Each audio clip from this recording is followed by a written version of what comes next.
Assalamu alaikum wa rahmatullahi wa barakatuh. J'espère que vous allez bien.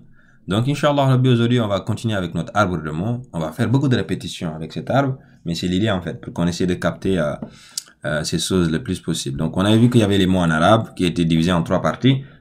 Excusez-moi. On avait les ismoun, les noms, on avait les fi'alun, les verbes et les harfun, les particules.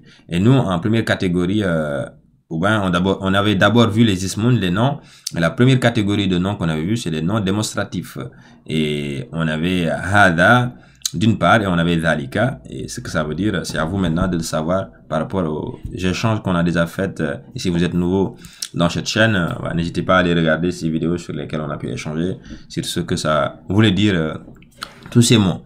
Et en deuxième catégorie de noms, on avait vu les noms d'interrogation. Donc, on avait vu d'une part ma et d'autre part, on avait vu man.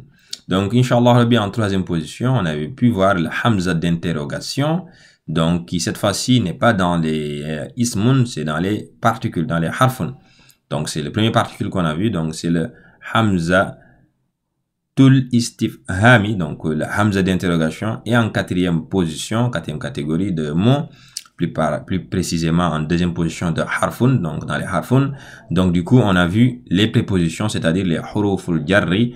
Donc d'une part, on a vu fi, qui veut dire dans la plupart du temps dans, mais ça dépend du contexte. Vraiment, l'arabe c'est une langue de contexte. Il y a des fois où fi veut dire autre chose. Et en ala, qui dans la plupart du temps, ça veut dire sur. Mais encore une fois, ça dépend du contexte.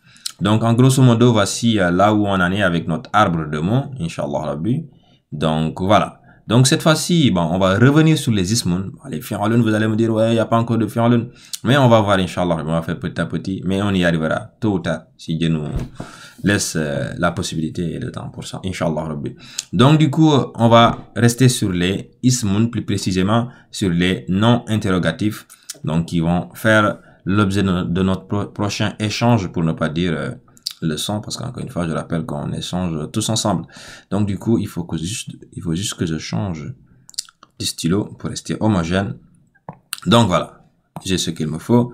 Donc, voilà. Notre prochaine vidéo, notre prochain échange, ça va être à propos d'un ismun d'interrogation, d'un nom d'interrogation qui va être, vous le saurez, Inch'Allah Rabbi, avec cette vidéo. Donc, pour le moment, je le garde un tout petit peu secret, mais bon, vous le verrez bientôt, Inch'Allah Rabbi. Il est très sympa en plus. En tout cas, prenez bien soin de vous. Et à très bientôt, Inch'Allah, avec cette dite vidéo.